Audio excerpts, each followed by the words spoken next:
si pai te set gal zu do ding in pathian gal von cham ki min ki van in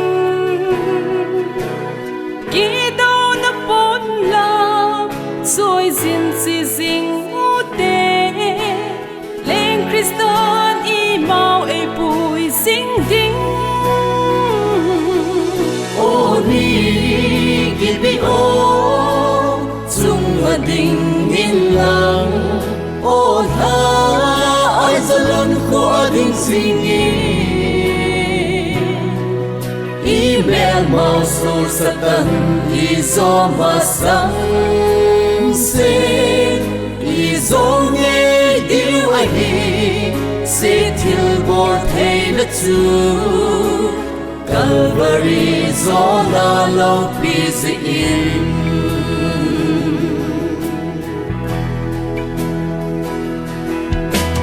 ila zo swa ko ma pathen nge chu ei la ma pang chu a hi jing nge koi ham ei do ding ei zo thei ding mi chu zo na chu pa ka ya a hi ye o ni gibi o chung a ding in lang o tha ai zalon kho a ding sing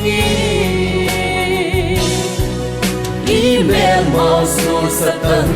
i zo ma sang se i zo nghe yêu ai hi se thil bor thei na chu Calvary zona lo busy in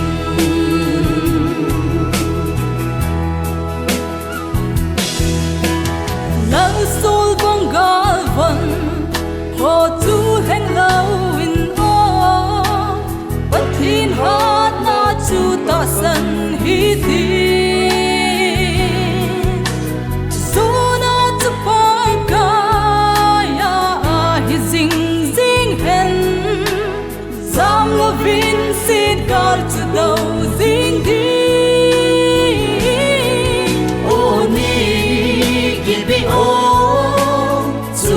ding in lang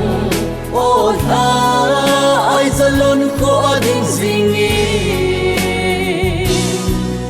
email mau sur satan i zo ma sang se i zo nghe yêu ai hi se thil bor thei na chu Calvary zona lo busy in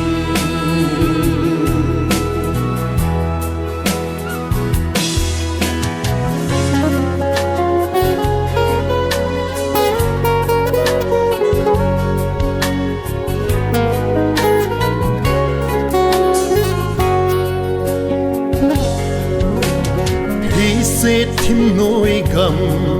Christan azo sota zona Christa tu inei ta ve Christa thi san chun ta san phum khat i hi se satan zo te zu i ve